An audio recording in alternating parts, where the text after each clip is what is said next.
안녕하세요. 주와 말씀의 교회 매일 묵상입니다. 오늘은 마태복음 10장 말씀 함께 묵상하며 하나님의 은혜 나누도록 하겠습니다.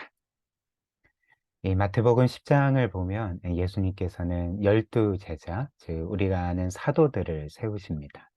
그리고 그들이 해야 될 사명, 즉 복음을 전하는 일과 또 앞으로 일어날 일들에 대해서 이들에게 말씀을 해주셨고요. 또 그 가운데 반드시 기억해야 될 일들을 말씀을 해 주셨습니다. 그래서 저는 이 말씀을 세 가지로 좀 같이 나누려고 하는데요. 첫 번째는 제자들의 사명에 대해서, 또 두 번째는 제자들이 사명을 감당하는 가운데 겪게 될 그 어려움에 대해서, 그리고 세 번째로는 그 모든 일에 대해 두려워할 필요가 없는 이유에 대해서 함께 예수님의 말씀을 살펴보도록 하겠습니다. 첫 번째로 예수님은 이들에게 사명, 즉 복음을 전하라 말씀을 하셨던 거죠. 마태복음 10장 5절부터 7절 함께 봅시다. 예수께서 이 열두를 내모되시며 명하여 이르시되 이방인의 길로도 가지 말고 사마리아인의 고을에도 들어가지 말고 오히려 이스라엘 집에 잃어버린 양에게로 가라. 가면서 전파하여 말하되 천국이 가까이 왔다 하고.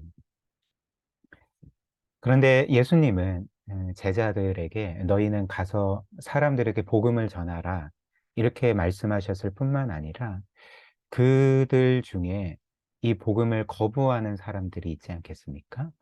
그런데 이 복음을 거부하는 자들을 향해서 너희는 심판의 메시지를 외쳐라 이렇게 말씀을 하셨습니다. 14절과 15절 우리 이어서 보겠습니다. 누구든지 너희를 영접하지도 아니하고 너희 말을 듣지도 아니하거든 그 집이나 성에서 나가 너희 발의 먼지를 떨어버리라. 내가 진실로 너희에게 이르노니 심판날에 소돔과 고모라 땅이 그 성보다 견디기 쉬우리라. 어떤 면에서 무시무시한 말씀입니다. 제자들이 전하는 복음을 거부하는 그 성과 사람들은 심판날에 소돔과 고모라 땅이 그 성보다 견디기 쉬울 정도로, 즉 구약의 소돔과 고모라 땅이 받았던 하나님의 심판보다 이제 더 크고 무시무시한 심판을 받게 될 거다. 이런 말씀을 하셨던 거죠.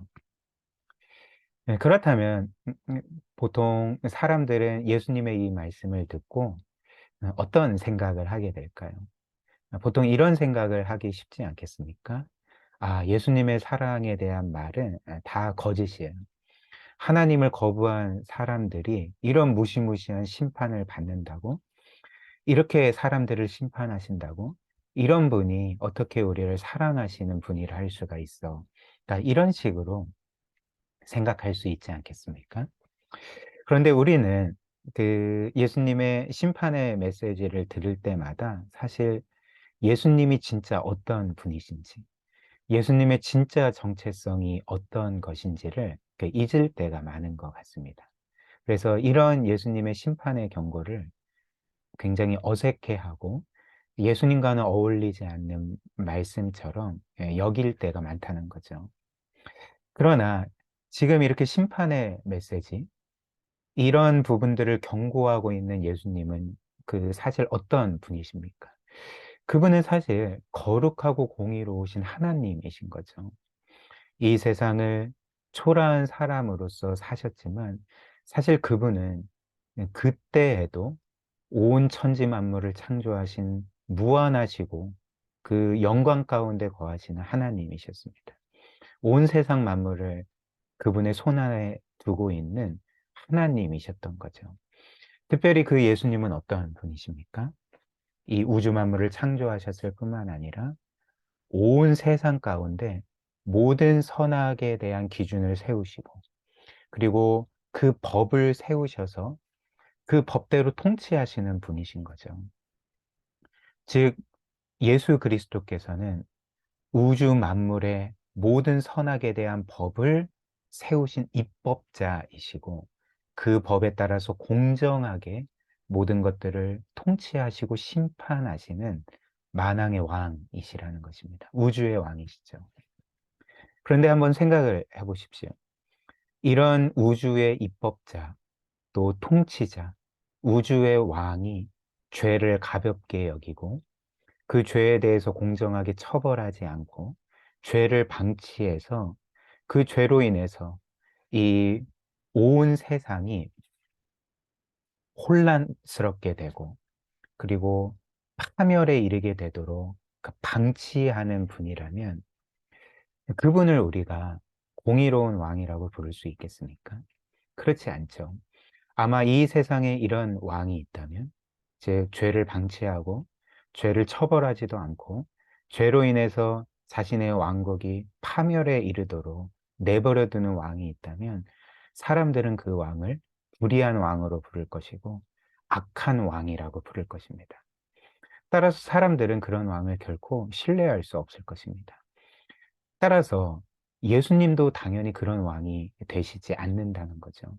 그런 왕이 되실 수가 없다는 거죠. 거룩하시고 공의로운 예수 그리스도께서는 그분이 세우신 법대로 이 세상 모든 것들을 심판하셔야 마땅하다는 것입니다. 그런데 복음의 메시지는 무엇입니까? 그런 우주의 창조주시고 입법자시고 우주의 왕이신 분께서 이 세상의 죄에 대해서 마땅히 심판하셔야지 그것이 공의로운 그 왕께서 죄를 범한 우리를 대신하여 당신께서 처벌받기 위해 이 세상에 오셨다는 거죠. 즉, 죄의 문제를 해결하시는 방법으로 죄를 지은 우리를 심판하시지 아니하시고 그분 자신이 우리 대신 심판받으심으로 이 우주적인 공의를 이루시고 그로 인해 우리를 구원하신 것이 바로 우리 구세주 예수 그리스도 아니십니까? 따라서 이런 예수님께서 죄에 대한 심판을 말씀하셨다고, 죄에 대해서 그 심판을 경고하셨다고 우리가 그분을 향해 당신은 사랑이 없습니다. 당신은 가혹합니다. 라고 말할 수 있겠습니까? 결코 그럴 수가 없는 거죠. 또한 한 번 더 생각을 해 보십시오. 명백히 이 세상 사람들의 죄에 대한 영원한 심판이 있는데 그것을 전하지 않는 것은 도리어 더 가혹한 일이 아닐까요? 더 사랑 없는 일이 아닐까요? 사실 어떤 그 사람에게 임박한 위험이 있다고 쳐봅시다. 그런데 우리가 그 위험을 알면서도 그 사람에게 그 위험에 대해서 경고하지 않고 그 사람이 그 위기를 겪게 되고 큰 고통을 당하게 내버려 둔다면 그것이 과연 사랑이겠습니까? 그럴 수 없죠. 임박한 위험에 대해서 경고하는 것이 진정한 사랑이듯이 죄에 대한 임박한 심판에 대해 경고하는 것이 바로 하나님의 사랑이라는 것입니다. 그러므로 성경에 기록된 구원의 메시지도 하나님의 사랑에서 비롯된 것일 뿐만 아니라 심판의 메시지 또한 하나님의 사랑에서 비롯된 거라 우리가 생각할 수가 있는 거죠. 그 다음 두 번째로 예수님은 제자들의 미래에 대해서 그 위험에 대해서 경고하셨습니다. 즉 예수님은 제자들이 마땅히 전해야 될 복음 사역뿐만 아니라 그들이 이렇게 복음을 전하게 되는 가운데 겪게 될 그 고통을, 그 위험을 미리 경고하셨던 거죠. 마태복음 10장 17절부터 20절 그리고 22절 함께 보겠습니다. 사람들을 삼가라. 그들이 너희를 공회에 넘겨주겠고 그들의 회당에서 채찍질하리라. 또 너희가 나로 말미암아 총독들과 임금들 앞에 끌려가리니 이는 그들과 이방인들에게 증거가 되게 하려 하심이라. 너희를 넘겨줄 때에 어떻게 또는 무엇을 말할까 염려하지 말라. 그때 너희에게 할 말을 주시리니 말하는 이는 너희가 아니라 너희 속에서 말씀하시는 이 곧 너희 아버지의 성령이시니라. 또 너희가 내 이름으로 말미암아 모든 사람에게 미움을 받을 것이나 끝까지 견디는 자는 구원을 얻으리라. 즉 예수님의 말씀은 제자들이 주님께서 주신 사명에 따라서 복음을 전할 때에 사람들이 그들을 끌고 가고 또 때리고 옥에 가두고 결국 그들을 죽일 거다. 이런 어떤 면에서 굉장히 무서운 그 미래에 대해 그 미리 말씀을 해주고 계시는 것입니다. 물론 그 가운데서도 제자들은 성령으로 말미암아 복음을 전하게 되고, 그리고 그것이 그들에게 하나님이 살아계신다는 증거가 될 거다. 또 어찌됐든 이 모든 것들을 견뎌야 된다. 이렇게 말씀을 하셨습니다.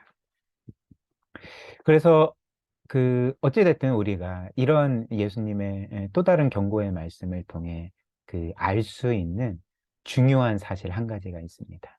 그것이 무엇일까요? 복음은 원래부터 사람들에게 환영받을 수 있는 것이 아니라는 거죠. 복음은 사람들에게 거부당하는 것이 어떤 면에서는 당연한 거라는 것을 우리는 예수님의 말씀을 통해 확인할 수 있습니다. 그렇다면 사람들은 왜 복음을 거부할까요? 왜 복음에 대해서 적대시할까요? 그 이유는 복음이 사람들에게 하나님의 사랑을 전할 뿐만 아니라 사실 사람들의 죄를 드러내기 때문에 그런 것이죠. 복음의 내용이 무엇입니까? 우리 모두가 하나님이신 예수님께서 십자가에 못 박혀 죽임 당할 정도로 심각한 죄인이라는 것. 우리 모두가 창조주 하나님께 반역한 그 심각한 죄인이라는 것을 말해주기 때문에 사람들은 복음을 싫어하고 거부하고 적대시한다는 것입니다. 그래서 이런 이유로 당시 유대인들도 복음을 전하신 예수님을 거부했던 거죠. 그분을 싫어했던 거죠. 미워했던 거죠. 그리고 결국에는 어떻게 했습니까? 그분을 십자가에 못 박아 죽여버리지 않았습니까? 이렇듯이 참 이 세상 사람들이 예수님조차 거부한다면 그분의 제자들은 말할 것도 없다는 것입니다. 그러나 예수님은 마지막으로 두려워할 필요가 없다라고 말씀을 하시는 거죠. 너희는 두려워하지 말라 말씀을 하십니다. 왜 그럴까요? 이 세상 사람들이 복음을 전하는 자를 거부하고 핍박하고 죽이려고 할지라도 그들은 예수님의 제자들의 운명을 결정하는 궁극적인 심판자가 아니기 때문에 그렇습니다. 오히려 온 세상의 궁극적인 심판자는 따로 있죠. 바로 하나님이시기 때문에 그런 것입니다. 마태복음 10장 28절 예수님이 이렇게 말씀하시죠. 몸은 죽여도 영혼은 능히 죽이지 못하는 자들을 두려워하지 말고 오직 몸과 영혼을 능히 지옥에 멸하실 수 있는 이를 두려워하라. 무슨 말씀일까요? 사람들이 복음을 전하는 제자들을 죽일 수는 있어도 그들의 영혼은 정말 털끝 하나도 건드릴 수가 없다. 도리어 몸과 영혼을 능히 지옥에서 멸하실 수 있는 이는 그들이 아니라 하나님이시다. 하나님이 궁극적인 심판자이시다. 이런 말씀을 하고 계시는 거죠. 그리고 그 심판자 하나님께서 바로 너희들의 편이시고, 즉 우리들의 편이시고 우리의 아버지시다라고 말씀을 하십니다. 이어서 29절부터 31절 함께 보겠습니다. 예수님은 곧바로 이런 말씀을 하시는 거죠. 참새 두 마리가 한 아사리온에 팔리지 않느냐. 그러나 너희 아버지께서 허락하지 아니하시면 그 하나도 땅에 떨어지지 아니하리라. 너희에게는 머리털까지 다 세신 바 되었나니 두려워하지 말라. 너희는 많은 참새보다 귀하니라. 즉 예수님은 정말 온 세상 만물을 모든 사람을 궁극적으로 심판하시는 그 심판자가 바로 너희의 아버지시다라고 말씀을 하십니다. 즉 온 세상 만물이 우리 아버지의 주권 아래에 있고 예수님의 말씀처럼 참새 한 마리도 우리 하늘 아버지의 뜻이 아니면 떨어질 수 없고 또 그 아버지께서 우리의 머리털 하나하나까지 다 세실 정도로 우리를 이렇게 세심하게 돌보시는 분이라면 우리가 그 어떤 것이 두렵겠습니까? 예수님의 제자들에게 이렇게 말씀하시는 거죠. 이런 궁극적인 심판자가 온 세상 만물을 주관하시는 분, 참새 한 마리도 그분 뜻이 아니면 떨어질 수 없는 그 주권자께서 너희의 아버지시라면, 그 아버지께서 너희의 머리털 하나하나까지 세심하게 세시도록 그렇게 너희를 돌보신다면 너희는 두려워할 필요가 없다라고 말씀을 하고 계시는 것입니다. 이분이 바로 우리의 아버지신 거죠. 그렇기 때문에 우리도 두려워할 필요가 없다는 것입니다. 우리 함께 기도할까요? 이렇게 우리를 돌보시고 지키시는 하늘 아버지를 기억합시다. 그분이 우리의 머리털 하나하나까지 세시고 우리의 모든 것들을 지금도 돌아보고 계시고 또 우리를 보호하시고 인도하고 계심을 우리가 기억합시다. 이 믿음으로 모든 일에 힘을 얻고 모든 어려움들을 넉넉하게 이겨낼 수 있도록 우리 이런 은혜 달라고 함께 기도하고요. 또 주님은 오늘 말씀처럼 사도들 뿐만 아니라 우리도 그분의 제자로 삼으셨죠. 우리에게 명하신 사명에 따라서 신실하게 살아갈 수 있도록, 복음을 전할 수 있도록, 영혼을 구원할 수 있도록 그런 은혜 달라고 시간 함께 기도하도록 하겠습니다.